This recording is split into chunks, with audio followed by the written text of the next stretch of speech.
All right, let's dive into Gallager's Chapter 3, which he titles Beyond the Grecian Urn, the Teacher's Writing Model. And he alludes in those opening pages both to the Grecian Urn, made famous by Keats, and the Sorcerer's Apprentice, made famous by Mickey Mouse. There are 5 things I want to focus on in this chat.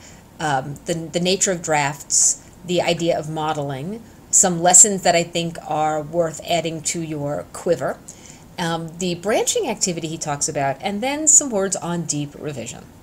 If students think they only get one chance to draft, then they are scared shitless of writing, as they should be. But the first draft is never the last draft, and we need to make sure they understand that. Gallager talks about a first draft and a second draft, and the second draft being the draft that is submitted for a grade, and he does this in a box that I think is pretty good on page 51. As the paradox, the irony, whatever it is that the more we write, the more experienced we become as writers, the more drafts we actually wind up writing. So that the fear of that first draft being submitted, if you can allay that, you go a long way to assuaging students' anxieties about writing. The other thing he talks about is that what assuages our anxiety about writing is when we can write about something we know or we care about. Hence, use stick student. And use stick student and show them how you use your own stick student, stick you, to help you identify a topic that you're interested in writing about. You also need to get them writing. Ralph Fletcher talks about the sneeze draft, which is getting ideas down on paper, and a little bit later in this chat we'll talk about why that's so important. But the point is we want to get them writing, we want them getting words on paper so we can begin to talk about how to revise that writing. You can't teach revision in a vacuum. You have to teach it in the context of student writing. The other thing they need to remember is the first draft is not for a grade, but it must get some kind of response. And Gallager lists the type of people who can respond. I think the best respondent to a first draft is going to be you. As I say, Gallager talks about the down draft as the first draft and the up draft as the second draft. I tend to talk about the second draft as the polished draft, which might be the one ready for peer review, and then the final version is the paper that I'm going to grade, but you can choose your own terminology. He also talks about deep and surface revision. I talk about deep revision as global, as looking at the paper in its entirety, especially with an eye to content, and then local revision, looking at the sentence level. Once again, you choose the terms that work best for you. Another piece of advice with drafting with that updraft, which to him again is the final draft, is that you want to collect every draft and all the accompanying materials that go into writing that paper. Invention strategies, graphic organizers, outlines, the whole kit and caboodle. So you can see the students' process as they go from starting with a topic to this final submitted work, whatever you decide to call it. It allows you to identify where there might be lapses. It's also a great tool for verifying that they're not plagiarizing. The other thing you want to ensure that they do is that they reflect before and after they submit the work. I always like students to say, this is what I think is really strong in this paper, and this is what I think isn't so strong in this paper, about their own writing. This way, they understand that I understand they're not happy with every aspect of it, but there are some things they think kick ass, and there are some things they think are weak, and then I can respond to that and focus on that in some of my comments. The other thing you want to do is have them reflect when they get it back. What did they learn from my comments? What did they learn from this writing experience, from planning, through drafting, through revision, through grading? How did they learn to write better, or what things do they want to work on the next time? Remember, I keep hitting this hard. As Dewey said, there's no learning but in reflecting. Modeling for students is a double-edged sword, because I'm assuming you are better at writing than they are, which means when you show them your work, you're setting a standard that for many of them might be unobtainable. So we really want to be careful and know our student audience before we start putting our prose up there for them to see. You don't want to scare the crap out of students. I always say start small. So we've already talked about the idea of reading aloud to students and then thinking aloud, showing them how you process a passage. The same thing with write aloud. If you decide to write cold on a topic, do it on an overhead. Walk them through how you think about a topic, how you brainstorm, how you come up with a thesis. Show them your mind at work. The other thing you could do is show them your work from now. If you have high school papers, that's the best, of course. But college work, showing them the comments, showing them that you struggled. With computers now, you might have multiple versions. Ideally, you're writing multiple versions of the papers you submit. So this idea of showing them that you can empathize, really empathize with the struggle of writers can be an invaluable tool to building their efficacy. You must model that writing is a process, and you must teach each step. As I've said before, some of you have lesson plans and you teach something and then you say, now you're going to go write an essay. They don't know how to write an essay. We're constantly teaching. When I talk about the portfolio approach, which I'm going to mention in class next time, I think you'll get to see a way that you can ask them to write before you even teach them some of the skills that they need to know to be good writers. Finally, let students be teachers. Let them assign you a topic. Say to them, okay, I want to show you how I go about inventing, so somebody give me a topic on which I should invent. And let them have a little ownership and a little fun with you. And then you are actually cold planning, cold inventing, cold writing. And you're showing them a little bit about your own vulnerabilities as a writer. Gallager's dating himself with his Pimp My Ride reference. I assume he is. I don't know. I don't watch MTV anymore because I don't know anybody who's on there.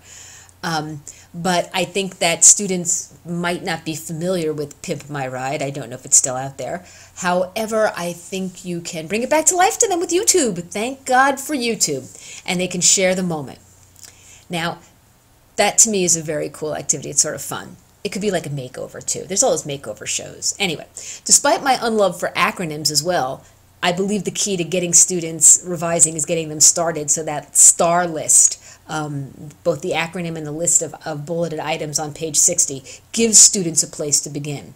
The key is that they need to understand the difference between global and local revision. Some of these things are small sentence level or local revision items. Some are larger content based, and I think we need to distinguish them, and I'm not happy with the way Gallager does that. I don't think he does it enough.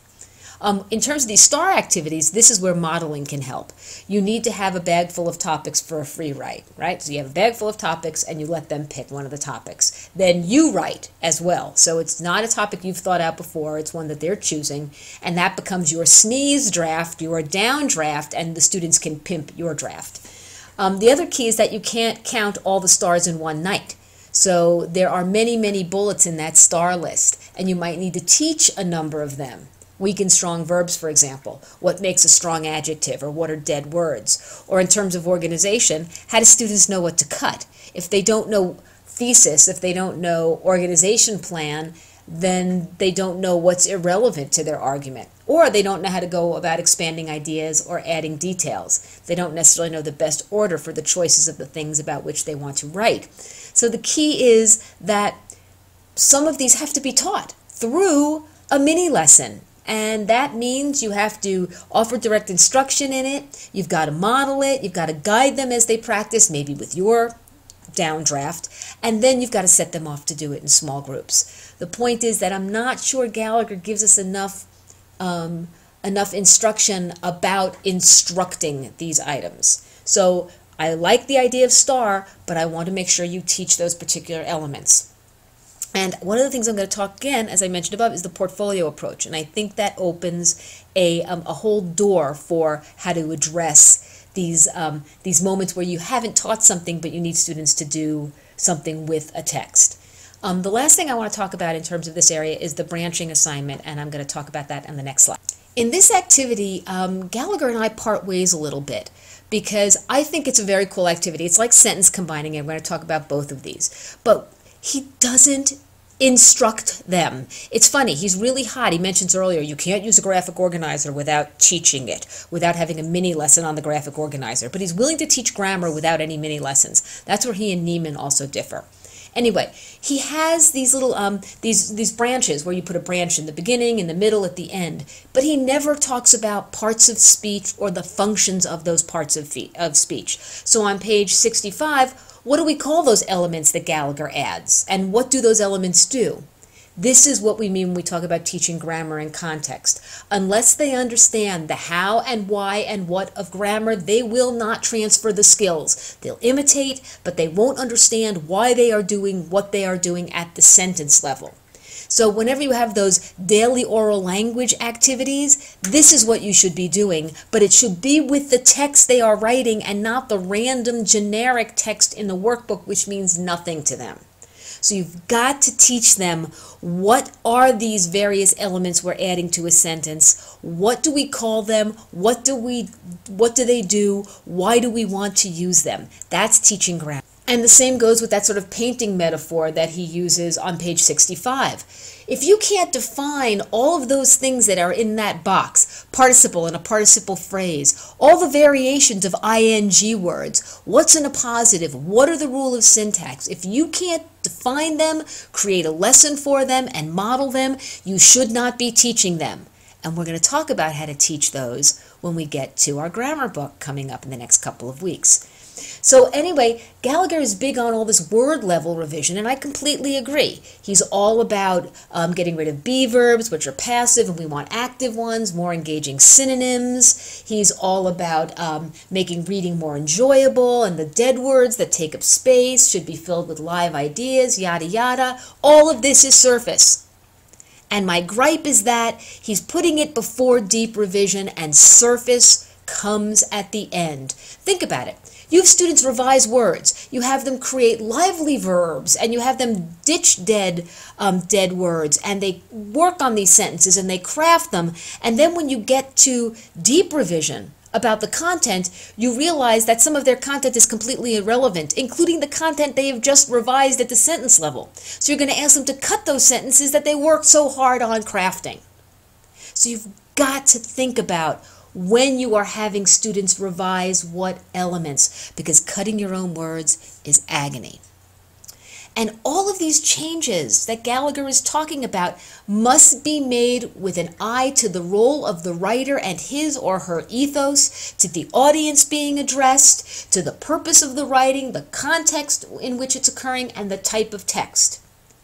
This is what's missing. He's just randomly making changes without talking about any of these other elements of writing. Neiman says, much like Gallager and Fletcher, who coined the term sneeze, that although they need some basic guidelines before they write, we must get students writing something they can revise, ASAP. In other words, they need something we can use to teach them to write, because writing instruction doesn't start until students have something written on the page.